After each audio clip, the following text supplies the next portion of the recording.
have you ever heard yourself speak? Sorry, I was what? I'm going to record this session because I was Okay, no problem. no, because I want to ask you, have you ever heard yourself speak in English?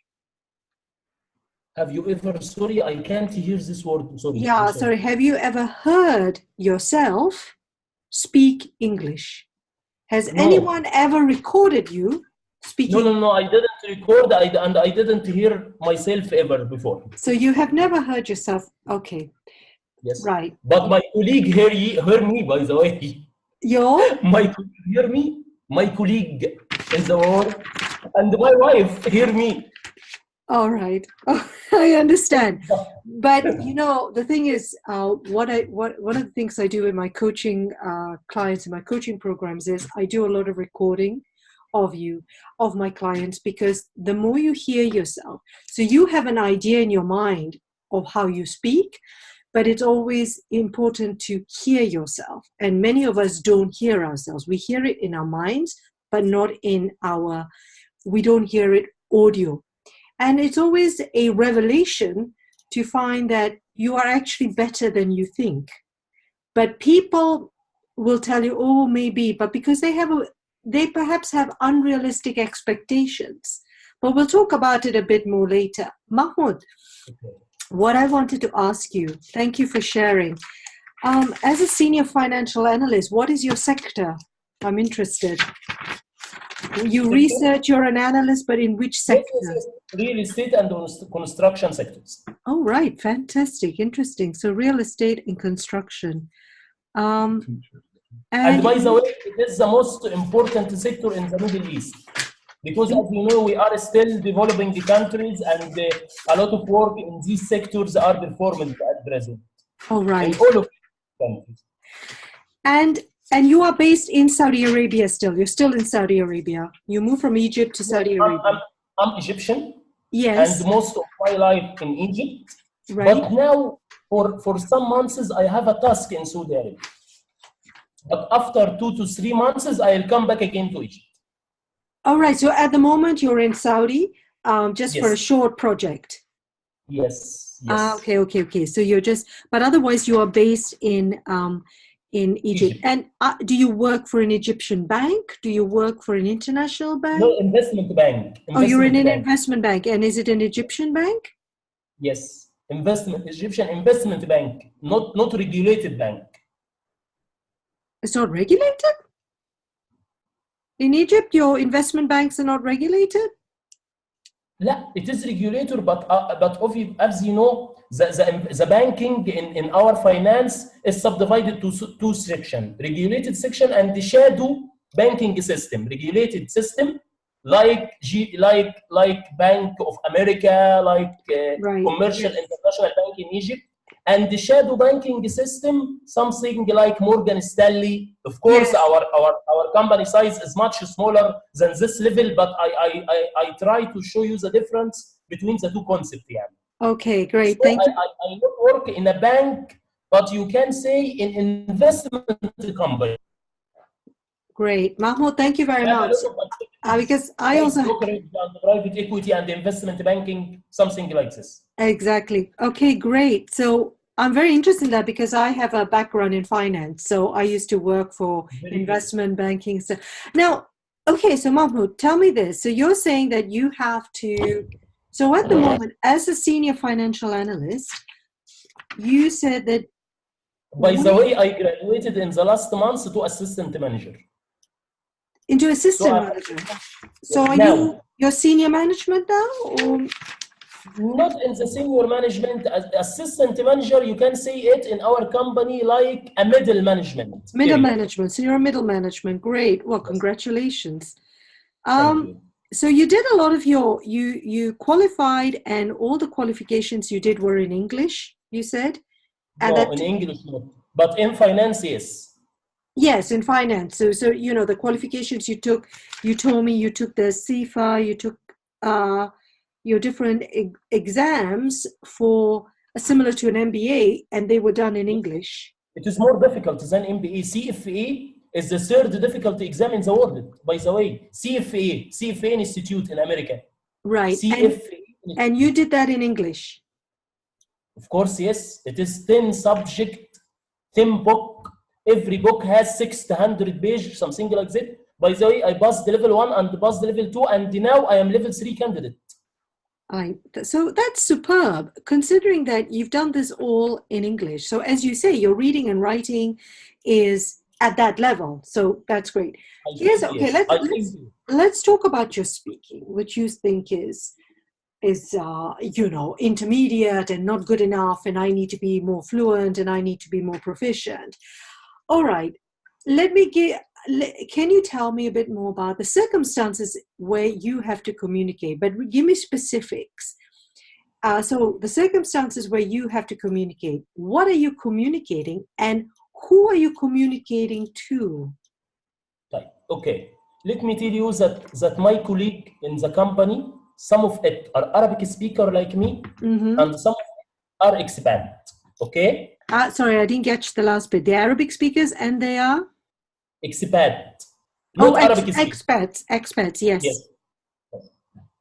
Okay? Okay. So, and your expats, let me break it down. Where are they from? England. All right. India, yeah. Pakistan. Okay. Australia. Yeah. And this is what I remember for now, but okay. By the way, most of them are concentrated in the top management. Believe me, I hate when my telephone rang and see the CEO speaking to me, because he is from Australia and it is a lot of difficulty to get him, and he is face a lot of difficulty to get me. But I'm assistant manager in the financial analysis, and I'm responsible for very important project. So when there is argument or negotiation, and as you know, the analysts face a lot of situation like this. This is make me off, really. Okay. Really, I got disappointed after this meeting and after this conference call, because a lot of difficulty to argue and a lot of difficulty to deliver my point in a short and smart words, and sometimes I had to translate their words in my mind to be ready with my reply, which transformed from Arabic to English, and say them. This show me like an idiot, guys. By the way, I have no problem in the technicality, and if I have any problem in the technicality, I wouldn't have promoted anyway. And thanks for God, I worked in this job since 2005, and I did well, alhamdulillah. And no, alhamdulillah, by the way, in Arabic means thanks for God. Okay.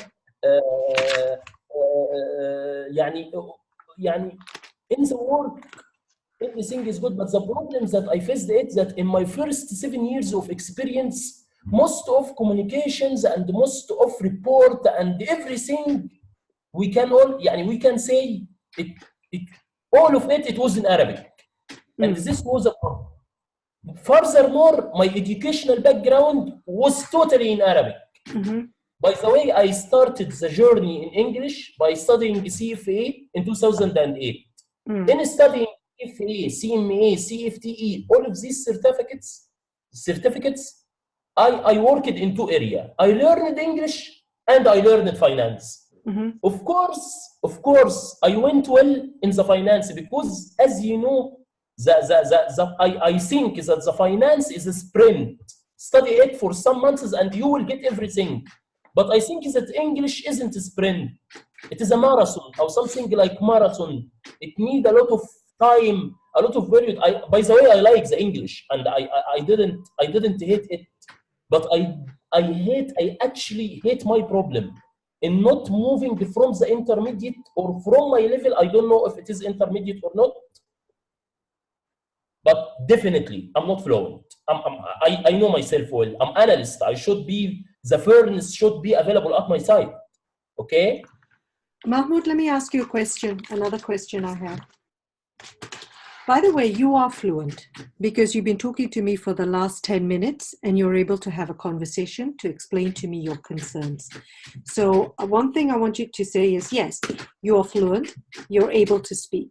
And like you say, and you accept that. Now, in your mind, when you say, I am not fluent, what do you mean by you are not fluent? What is it that frustrates you? Okay, so let's take an example. You're talking to your CEO, who's an Australian speaker. What goes on? So he's talking to you, and you said just now, I can't, respond in a brief way, in a quick way. I'm having to translate from Arabic into English. Is it so bad though? Is it so terrible to be able to do that? Yes, I see it like this. By the to be honest with you, I need to be honest with you. Yes. Yes. And I think you need this from me, right? Yes, I do.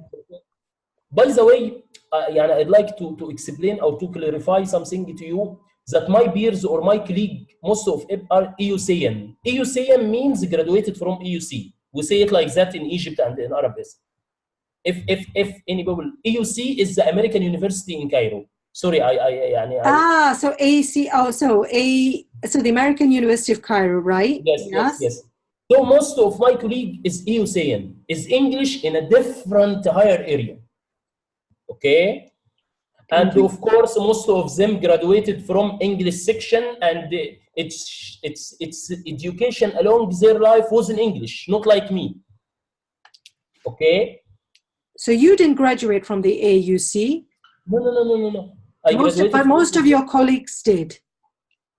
You can say all of them. Okay. Or 90% from them. All right. Okay? Yes. And you didn't. And is this a problem for you? No. By the way, really, to be honest with you, I get a package or salary higher than them. And most of them...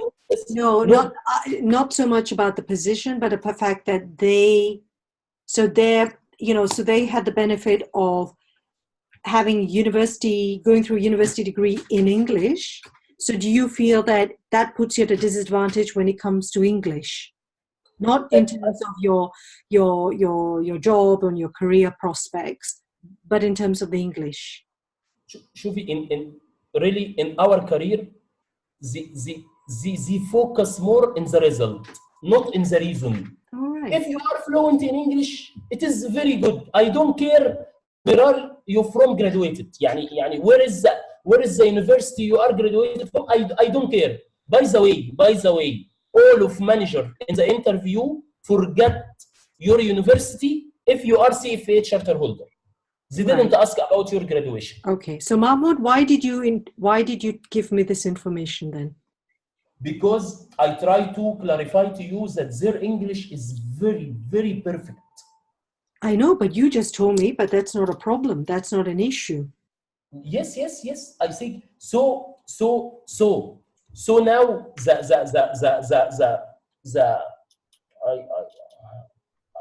I'll tell you now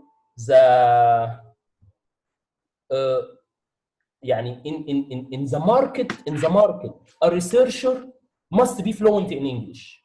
And this point, I can't do this. All right. Okay. That is why I told you about this. Yes, I understand, Mahmoud, and you're not the only person who has this dilemma. So when the job specification says, for a researcher in this position, you need to be fluent in English, what exactly do they mean? Because fluency in English means many things. And this is the problem we have in the world, in the job market, the international job market. People will say, for a job, fluent in English. What does that mean? Because here's the thing. Being fluent in a language does not mean that you can communicate in that language, not properly for your job. There are plenty of Australians, English, proficient users of English. What you say to me, very perfect in English. They don't necessarily know how to communicate. They have a lot of language, they have a lot of words, but they don't necessarily. And this is why I'm on this mission to say to clients, fluency in English does not mean you're able to communicate. Yeah.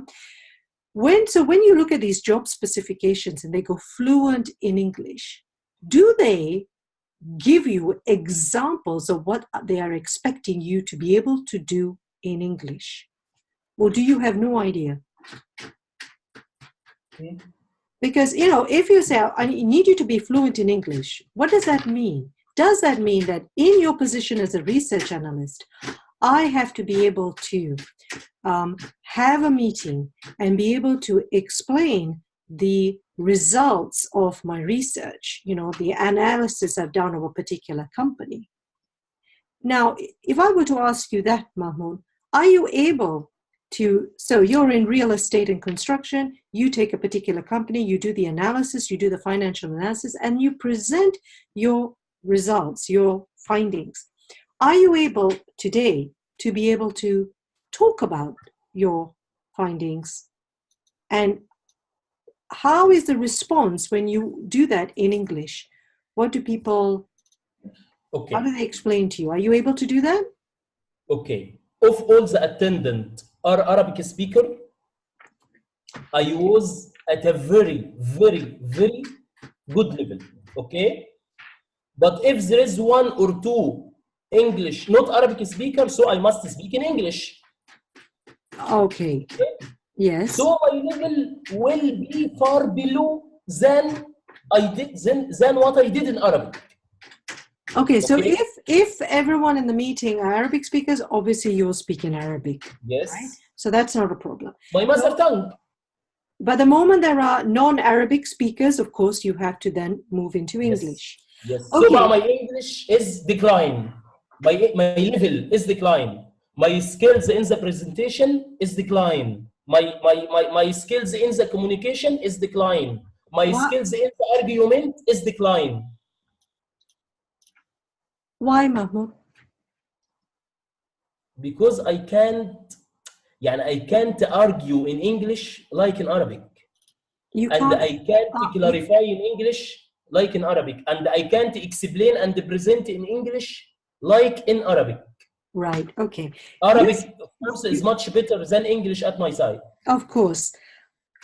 But here's the thing. Now, you said with the technical language, you have no problem because you studied all in English. So the technical language, financial analysis, and in the reporting and the emails, I have no problem. And so that my company give me the certificates of excellence in work in these years, and I got promoted.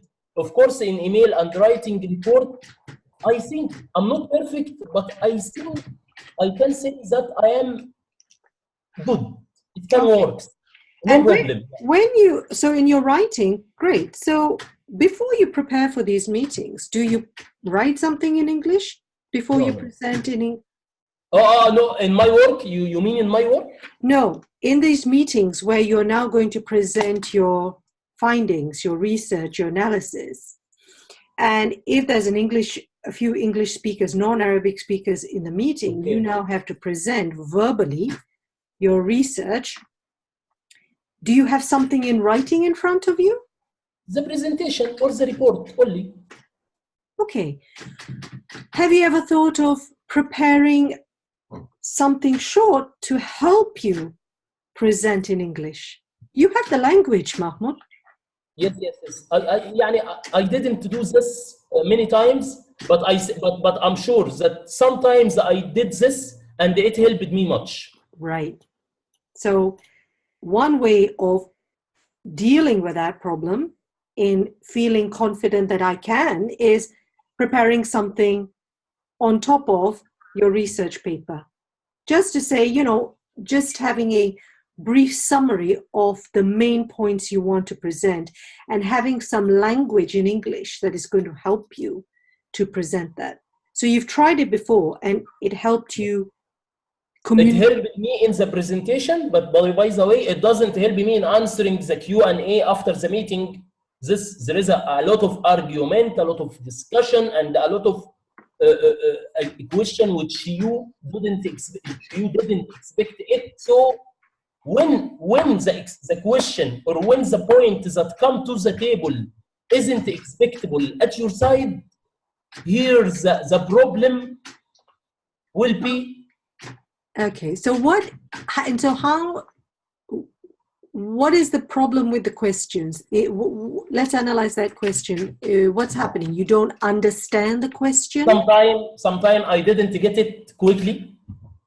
And a lot of time I answer in other side because I didn't get the question in the right way. Okay, so what do you do? As you know, in the economy and in the finance, the question isn't simple or aren't simple. It is very sophisticated and went in depth of the subject. So there is no time for any analyst has broken English.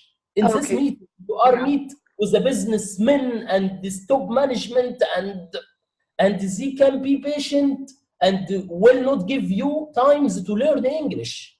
Right. Well, we have to then change that sometime, because I do understand that, because this is the problem. Okay, so where you're being asked questions, where are the questions, the people who are giving you the questions, where are you most uncomfortable with? Who is asking the question that you think, oh gosh, it's a complex question, but is it also the person asking the question that causes you a bit of, gives you stress and anxiety? So for example, your CEO or someone else. So you're talking about top management.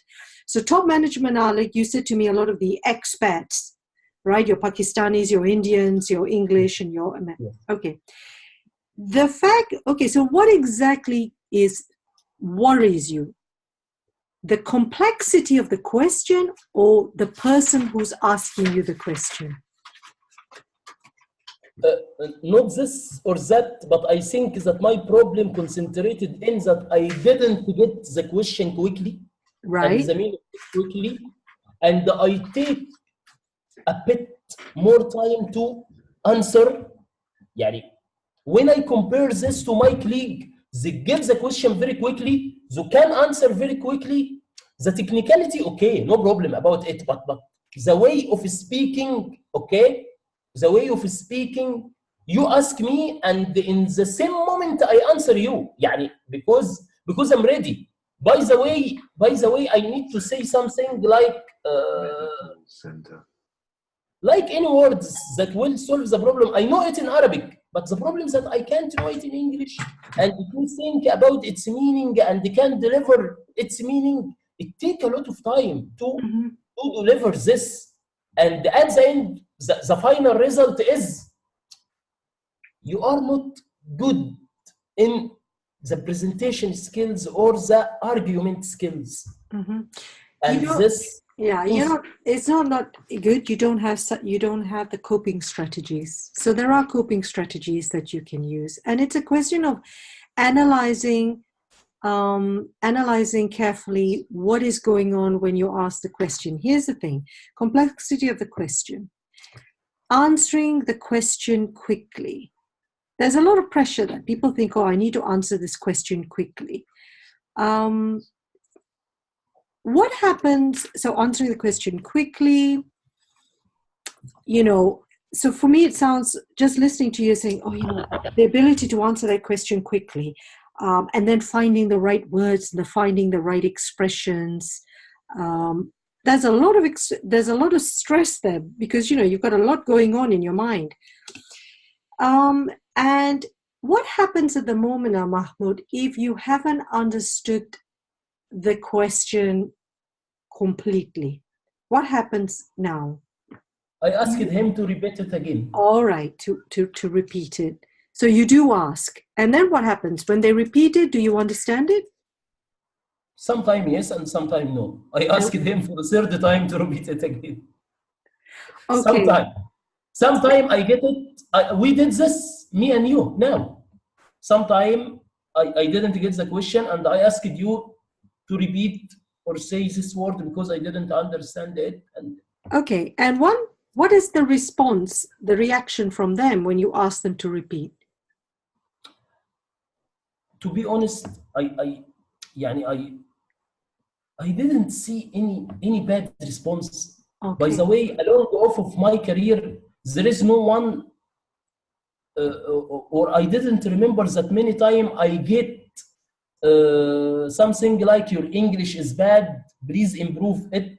I didn't hear these words, by the way, before. But in the other side, Mahmoud, please work more in your English. Your English is improving, but you need a lot of improvement. So please still keep working in it, because we need you. You are in the technicality side is good, and we need you to be in the same level in the English, because it is a must for our career. Yani, this advice I heard it a lot. Okay, and they say to you to but it isn't it isn't a deal breaker. To be honest with you. All right, so they're not going to say, if you don't do this, Mahmoud, you're out. Yes. But Till now I didn't hear it. Till now. But I'm afraid to hear it in the future. Okay, so up to now you've been okay. You have not needed to. But now you're saying, like you were saying to me earlier, the timing is right. Because what has changed now? What are you going to have to do in the future? Moving from the senior level to middle management level. Mm-hmm. Okay. Started working in a regional perspective, from a local perspective, like before. Now I'm working in Egypt, in Saudi Arabia, UAE, in Kuwait, and most of this company have a lot of project in Europe, in Asia, in America, and right, and they have a presence in these other markets. Yes. It's a footprint extended to outside Arabic countries. Right. So when did you get your promotion, Mahmoud? When did this change happen? ME17. I changed it to. I got promoted to the management level 2 times till now. In my just for a moment, because I promoted and I left from senior level to manager, but I left the company because I got a better opportunity on another company, which I'm in now.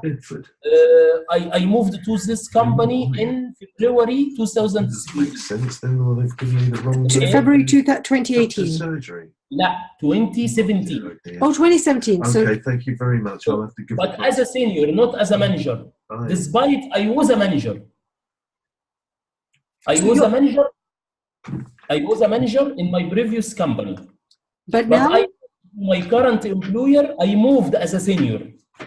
But after 1 year and 6 months, I got promoted to the management level again. So now you're in middle management? Yes. So you got so you joined the company and then you got promoted again. Yes. So the most recent promotion was this year? Yes, it was in the last August. Last August. And with this new promotion in August 2018, has the regional perspective been introduced? So when you joined this new company... The regional perspective and the global perspective is introduced since I joined the company. Oh, okay. So since February 2017. Yes. So you've had this. So the change has been in the last 18 months, that now you're having to be more involved with people and dealing with in English. So you've not had a bad response from people. So when you ask them to repeat, what they've asked you, you don't get people going, oh, for goodness sakes, Mahmoud, do we have to repeat ourselves? They will repeat. They don't have a problem with that. So you don't have, so you're able to, but so who says to you, fantastic, Mahmoud, just keep going, keep working on your English. Do you have opportunities for training within your company to, are they willing to sponsor your training in English, or are they leaving it to you? It's your responsibility. In my previous job, not my current job. And by the way, he is my friend, not only my manager, and I like him very much. We have a lot of friends, and he liked to see me in a better level. So he kept advising me, Mahmoud, please, your level in the technicality is super, but we need to be a super in English as well. If you will be super in English as well, beside your technicality side, you will be, you will go far in for better opportunity and for better job. In my new job, I heard it from my colleague, not from management. And what does your colleague say? Colleagues or colleague? One colleague or? No. Some of my colleagues.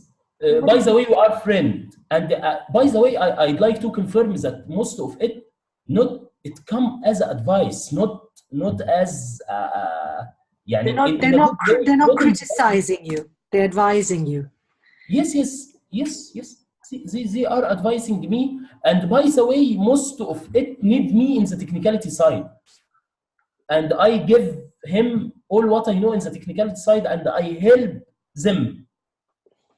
So I hear the same words during the last 5 years.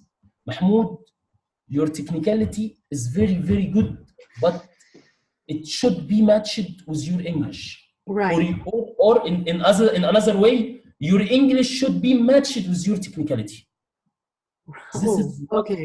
Okay, but your technical stuff, the technical side, you have been working on for many, many years. Your English, you've not had to use as much until now. Yes. So, yes. So frankly, they it has some time to match. And I loved your metaphor that you said earlier about finance is like a sprint, but English is like a marathon. Yes, it does take time. It's a small step, it's a gradual step, but it's not even. Sometimes I say that very good communicators don't necessarily have to have a high proficiency in English. What I work with a lot of my clients is to look at analyzing the situation. Now, as an analyst, you're used to this, is analyzing the scenarios where you're communicating. What is going on? What's happening? What is the issue? So, for example, a question. What is it that you couldn't understand? Analyze. How would you then overcome that? Now, you've said to me you do repeat the question. It's finding coping strategies to get you into a position where you are able to deal with the Q&A. So perhaps anticipating some of this Q&A, or where you've had situations in meetings of after you've got that situation, you then analyze what was the question, why did I find that question difficult to answer. Once you start analyzing it, you're more aware, and then working on how could I answer that question and preparing something. And the chances are the next time you have a similar sort of question, you are better prepared because you've expected it, and it puts you in a position where you're able to deal with each scenario. So, people will say to you, okay, you need to read more, you need to write more, but that is not your issue. You are able to do that. That's not your problem. From what you're telling me, it's not being afraid, so just almost taking a step back, not being afraid of slowing the person down, and also feeling brave enough, Mahmoud, to say, okay, I've now asked them the question. Now I understand what the question is. Even pausing and writing that question down slowly. Just say, okay, could you repeat the question? Or maybe finding another way of saying, okay, here's what I understand your question to be. But how I can do this, most of it is one-to-one meeting. I can't do this in one-to-one meeting. I think you get me, right? You can't do it, or you can do it? You can't. I can't do it in one-to-one meeting. When I was one-to-one with the MD or the CEO, I can't write. I should ask instantly after the question. Okay. So, for example, if you don't understand the question they've asked, but maybe you've understood some idea, you get the gist. Yes, maybe you don't have the fine detail. Perhaps you could say, so just so I'm clear about the question you're asking, you are asking me this, and you are summarizing or paraphrasing the question they've asked you. And they then have to listen to you and confirm whether what you've understood is correct, or they have to correct you. You know, because we do this also sometimes in other situations. You know, it's not about the fact that you are you're an international speaker of English.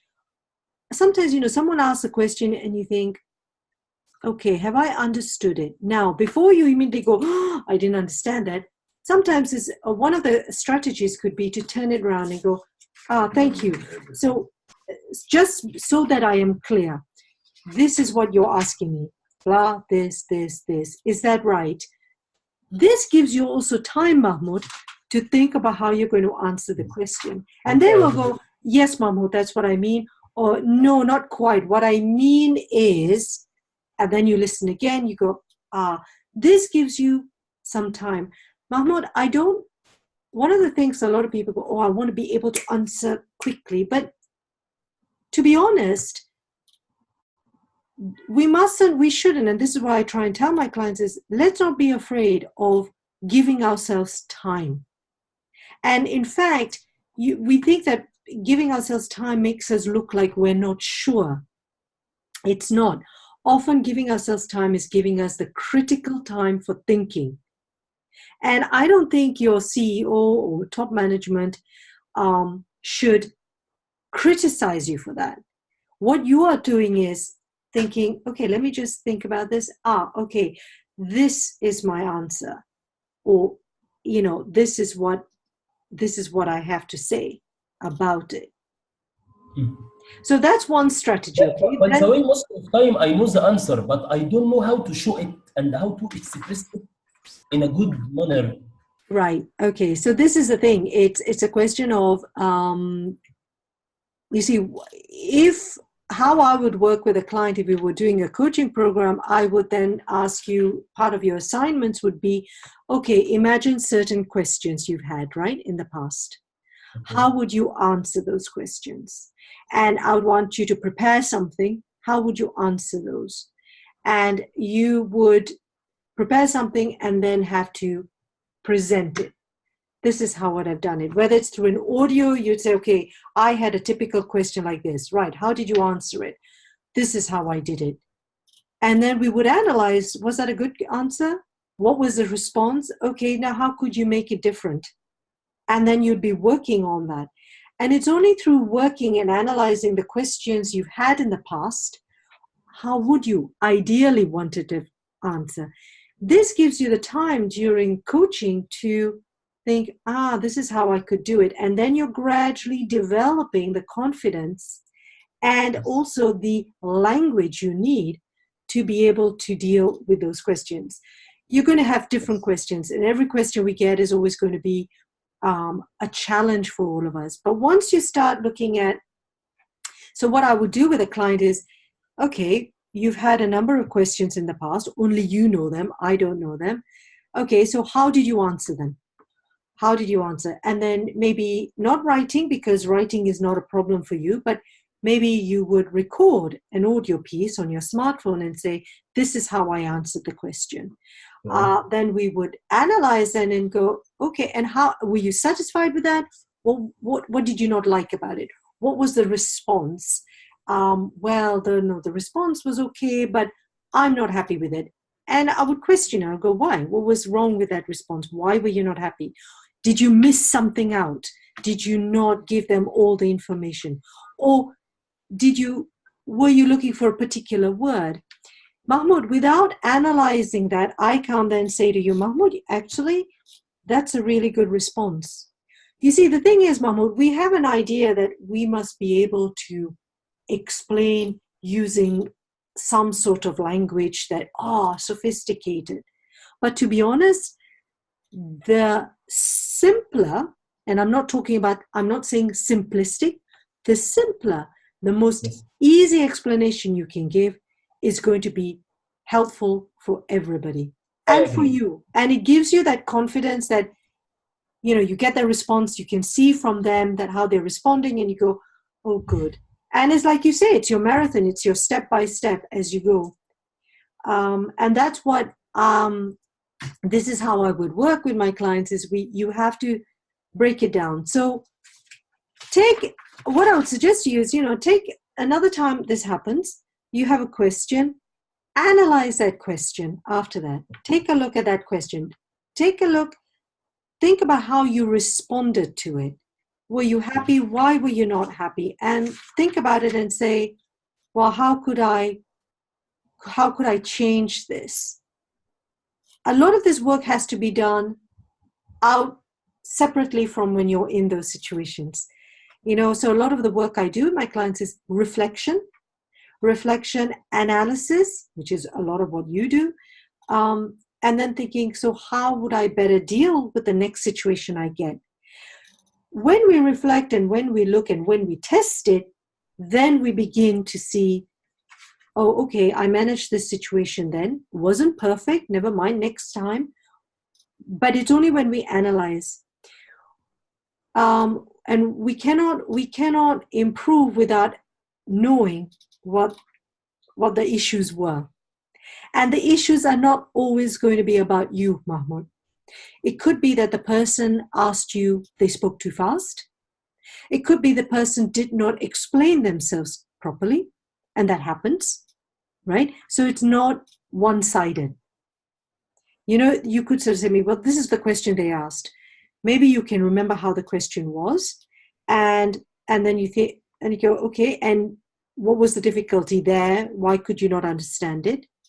Your technical language is perfect, is very good, is high level. So maybe it was an expression they use that you're not familiar with.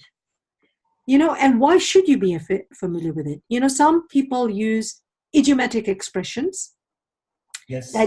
And you think, well, I should know this. No, I disagree. Why should you? You don't deal, you're not involved in day-to-day with an Australian or an English person.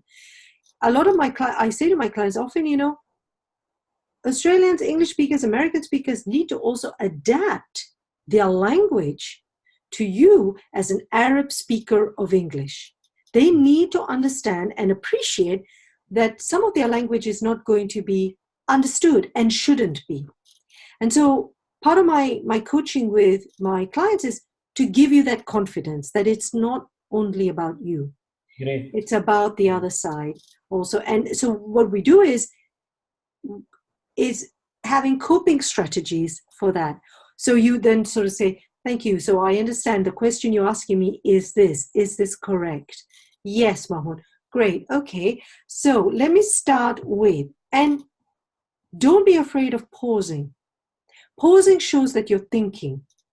And it doesn't mean that because you are pausing and your other colleague speaks fast, doesn't mean that... No, I don't have worry about this. Okay, so you don't. Fantastic. Simple. شوفي, I focused on not to be shown as a broken. Of course, I prefer to be perfect, but if it work in the simplicity in anything, I'll be satisfied. Yeah. Believe me. I'll be satisfied, but I don't like to be like someone who has a broken English, whose English is very bad. To be honest, by the way, sometimes I be in this position, in this bad position. And sometimes I be good. We can work with him. I mean this. Let me get that. Let me understand that right. So sometimes you're in a position where the other person doesn't speak English very well. Is that what you're saying to me? No. I speak about myself. I don't like to be like a guy who has broken English and do. Okay. I don't target to be a super right now. I know this will. Okay, but let's get rid of one thought that you have. You don't speak broken English. Okay, you don't speak broken English. As a business English coach, I can tell you for sure you don't speak broken English. You speak very clearly. You speak fluently. I understand you. What you're communicating, your message you're communicating to me is very clear. I understand. And that is the key in communication. Whether you miss one word in English or you get the wrong tense, it doesn't matter. The grammar doesn't have to be perfect, right? But so long as I'm understanding, I understand your message, and that is fine. So one of the things is also where you can't find the words often is giving an example. And I noticed you gave me examples. So where you're finding it difficult, I can't find, okay, let me give you an example. So this. And people then understand, you go, oh, okay, I get it, I understand. Also, people hear us in a different way to what we think. So there's also a lot of things that I write about now that people listen to us in different ways. And so one of the things is also being aware of how people are listening to you, how they're responding to you. So this is why I spend a lot of time with my clients going, hey, it's not only about the way you speak, it's about but the way they are receiving that information. So we need to pause, ask them, is that okay? Are you, do you follow me? Do you have an opinion on that? That forces them to say to you, yes, I'm following what you're saying. I understand what you're saying. So you think, great, I can continue. When we just so I need to speak, you forget that the other person maybe has stopped listening for whatever reason, has got distracted or is not doing. So we need to work with them. And this is a thing that is one of the key things. It's in a two-way, not on one way. It is a two-way street, always a two-way street. And it's not, but what I want to think, if anything you take away from this is that you don't speak broken English. Maybe there are moments when you think you're speaking broken English is because you get nervous, there's a lot of tension, the stress, suddenly your mind goes a bit blank. And it's finding that coping strategy of going, pause, take a deep breath, and go, okay, let me talk about this. Mahmoud, we've gone over the 20 minutes, well past the 20 minutes. Yes, but I thank you very much. Really, it's my pleasure. I many thanks for your time. And what I need to ask you about your coaching and your program. And I think now you have some information about my position in the language, right? Yes. So what's your advice? Do you recommend? What's your recommendation for me? How we can work together to right. I will our target? Yes, I think most importantly, and I do this is not just for you, Mahmoud, I do this with all my clients. My goal is to get you communicating with the level of English you have now, to get you feeling comfortable communicating now. You can achieve higher level, but to be honest, you're already doing a lot of reading, you do a lot of writing in English. So I think that is fine. Your passive knowledge of English, I'm sure, will come out in your reading and your writing. The speaking is very much dealing with these scenarios you find yourself in that cause you that stress, that make you feel, oh gosh, I'm not good enough, I need to be better. And so I work with you on that. And that's why I was saying to you, perhaps before even you decide whether you want to work with me or not, that's entirely up to you. I'd love to, but you can take your time to decide. But what you could do, and I will drop you a line about this, is analyze what goes on. I'd like to know from a point of view what it goes on when you're in that scenario. So where you've had the presentation, you have the Q&A that is causing a problem. So pick something that causes you a problem at the moment and analyze that situation. What's going on? When you're asked a question, what is that question? The more detailed you are, the more specific you get, the more you can identify what is going on. If we keep things too vague, we never go down to the root of the problem. So I want you to take a position that is a situation, the next time you have, or a situation you've had recently where, gosh, it was really tough. I couldn't understand them. They couldn't understand me. I felt so inadequate that I was not. Take a scenario and write it down. Analyze it. What went wrong? What went right? Can't only be about wrong. So what could you understand? Maybe if you remember the expressions they used, could you understand? Did you understand them? And break it down that way. Sorry, hold on a second. And then once you start looking, going, and then thinking to yourself, how could you, 960 what could you do differently in the next time? What is in your control and what isn't in your control? You know, this is the big thing I always say. There are certain things we cannot control and the things we can. So work on the things that we can control. So first of all, though, you need to analyze that scenario, analyze that situation, and then work out what happened there, what worked well, what didn't work well, and then go from there. What could I change the next time? I'm on the page where it's got the application reference number and thank you from you. But I will drop you a line to tell you what to do. Okay, yeah. Okay, you know, I'll give you some ideas, some sort of coping strategies. Try to do that and then see what, you know, and test it out. And, you know, I'd love to have some feedback from you, saying, hey, how did you feel that time? And if you think, actually, Shanti, I do need you to help me with this, then we can talk about maybe, you know, some coaching that we can work on, and then take it from there. Can you tell me what that is? Does that sound hold on. Okay for you? So is it an application? Yes, I hope so. Yes, of course. Oh, it's an application, okay. And the reference number is AN 07. By the way, I subscribed in many groups in English, but without any compliment. Thank you very much. You are one of the best because your email always drag my attention. Right, okay. It's come up with, really, it is honestly speaking words. Right. So where do I go from here? Into personal? You always touch medical consent or wakeling? Yes. No. I always touch your my problem. Oh, so the edit. The words you were saying before. Yes, I blamed myself after the meeting. Yes, I blamed myself after the conference call. And I said what you said now. There's no named application on one side. All I've got is the graduated from English. I wish I graduated from English school, not Arabic school. Yeah, something like this.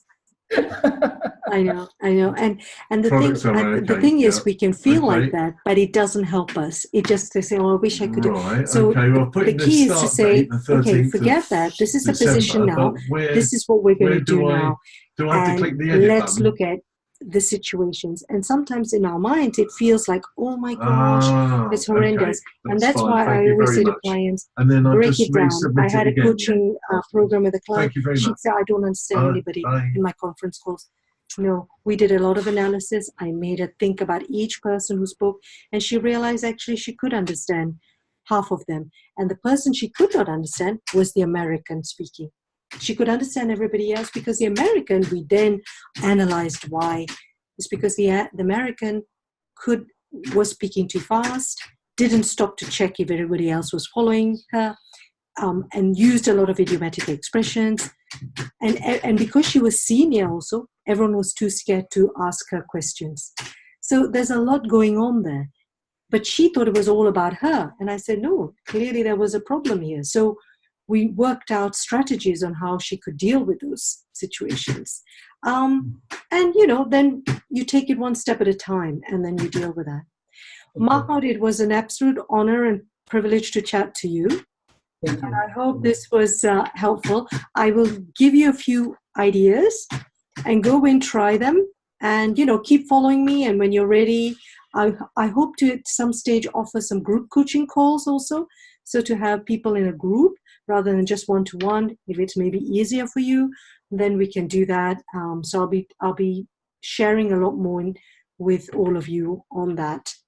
But, you know, thanks so much for following me. And I'm so glad that what I write touches you, so touches your problem and resonates. Yes. And listen, good. But no.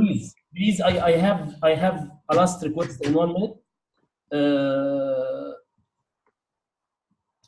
I think that now you have some idea about my problem, right? Please, if you think that I need a learning course or anything like this or anything through coaching, please,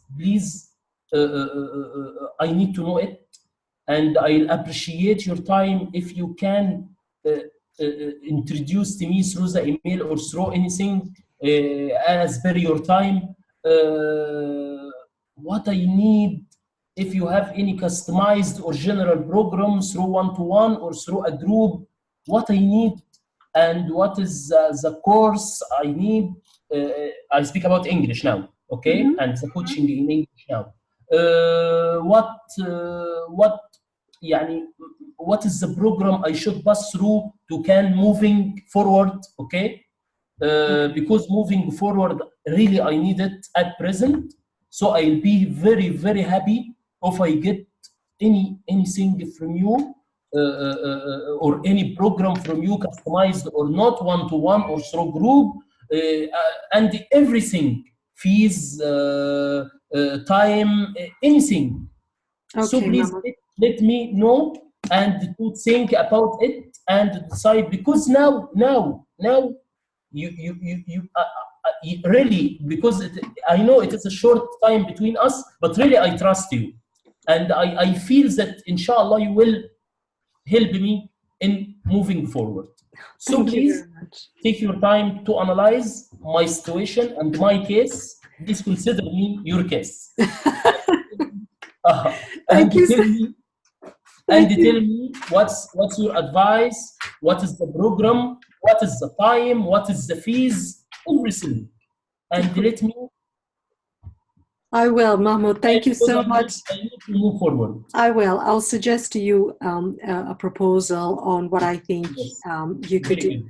And Mahmoud, have you got Gmail? Are you on Gmail? I can't remember what your email address is.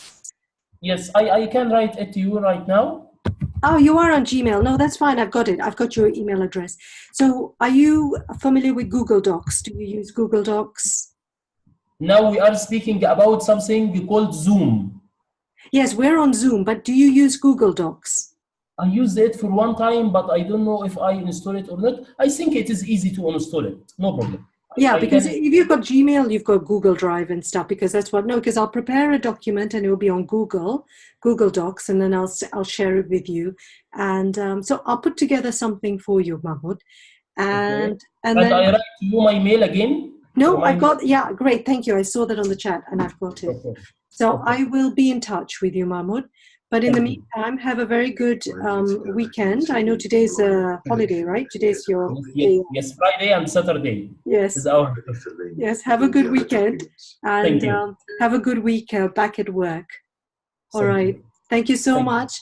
I'll also send you the recording of this because I've recorded it. So you can also listen back. Take care.